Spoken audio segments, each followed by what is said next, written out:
Je vais en même temps donner la parole à une voisine de la mer de Chine méridionale, à Anne Genthe pour La République En Marche. Madame la Présidente, merci. Mes chers collègues, merci beaucoup. J'ai été captivée par le rapport que vous avez fait et ce que vous avez présenté là. Merci aussi d'avoir mis l'accent sur cette région du monde qui, effectivement, passe beaucoup sous les radars. Il y a 15 jours, je faisais un papier dans les Échos pour justement souligner que personne ne se soucie vraiment de l'Asie du Sud-Est et que c'est bien dommage. Vous avez rappelé le poids économique de cette région et je voudrais vraiment insister sur le fait que l'ASEAN, c'est une population très légèrement supérieure à celle de l'Europe. Et c'est la 5e puissance économique mondiale, avec un pays parmi ces 10 qui est membre du G20, qui est l'Indonésie.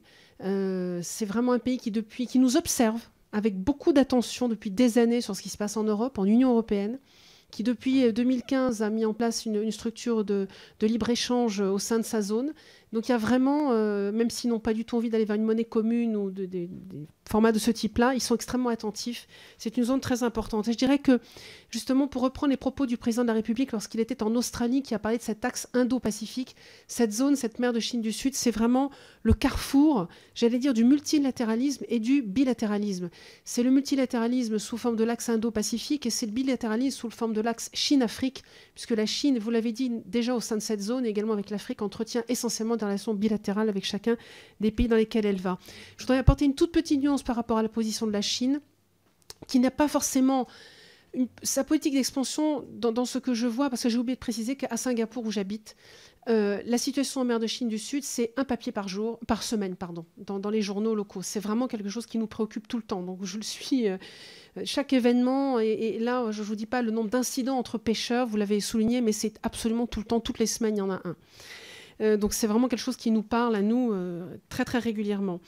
La Chine a vraiment une volonté surtout d'avoir accès à des ressources beaucoup plus qu'être en soi-même expansionniste. C'est vraiment une quête de ressources et vous l'avez dit, dans cette mer de Chine du Sud, c'est une ressource halieutique extrêmement importante pour elle.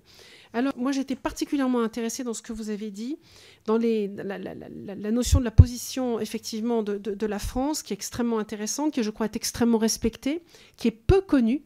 Les efforts de la France auprès de l'ASEAN me semblent extrêmement importants et à soutenir, mais je crois que la représentation nationale aussi peut s'emparer du sujet et ça serait intéressant d'interroger notre ministre sur son point de vue là-dessus. Je voudrais signaler également que notre ambassadeur en Birmanie a récemment fait une conférence le 4 avril, c'est vraiment vieux, qui avait pour titre, je pense que le titre est quand même très intéressant, « La France, riverain de la région Indo-Pacifique, point d'interrogation ». Donc je pense que ça en dit beaucoup sur les efforts de la France pour se placer et pour faire respecter le droit de cette région-là. Et donc, dans ce contexte-là et dans cette montée de la Chine, dans cette zone qui est tellement importante, il y a aussi un autre allié qu'on pourrait peut-être travailler, je ne sais pas si vous l'avez interrogé, qui sont les Pays-Bas, qui sont historiquement très liés avec l'Indonésie. Je ne sais pas quelle est la position des Pays-Bas par rapport à cette zone. Est-ce que vous la connaissez? Et puis donc, dans tout ça, on voit bien que finalement, aujourd'hui, l'Europe, vous l'avez très bien décrit, pour l'Europe, cette zone de mer du Sud, est aussi un enjeu européen. Ce n'est pas seulement un enjeu français, ce n'est pas seulement un enjeu chinois, c'est aussi, me semble-t-il, un enjeu européen, vous l'avez décrit. Mais donc, la question, c'est comment convaincre nos partenaires européens, vous avez parlé de la Pologne de façon iconoclaste, mais nos partenaires européens, de cet enjeu géopolitique majeur qui est vraiment la zone du globe sur laquelle on ne le mesure pas, à quel point elle est sensible, exposée et peut être un lieu d'explosion réelle et pas uniquement dans les livres. Mais je vous remercie.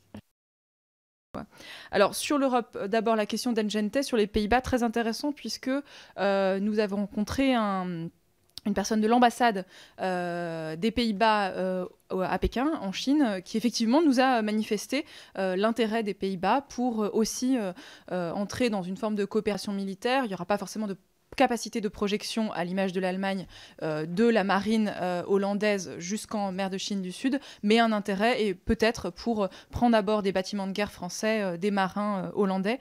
Donc oui, tout à fait. Et d'ailleurs, je crois que c'est mentionné dans le rapport, dans la dernière recommandation. Et on peut imaginer d'ailleurs d'autres pays européens qui n'auraient pas, encore une fois, la même capacité de déploiement militaire que la France ou le Royaume-Uni, mais qui souhaiteraient être associés d'une manière ou d'une autre à nos opérations dans la zone.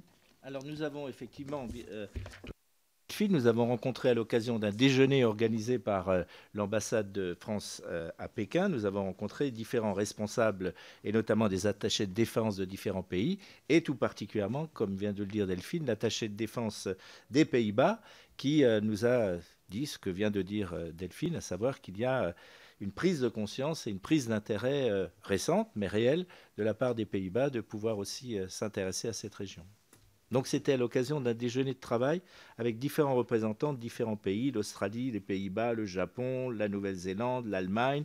C'était vraiment un déjeuner extrêmement instructif et intéressant que nous avons pu avoir grâce à l'ambassade de France à Pékin, que je tiens aussi ici à remercier pour sa disponibilité et l'organisation d'un certain nombre de rencontres intéressantes.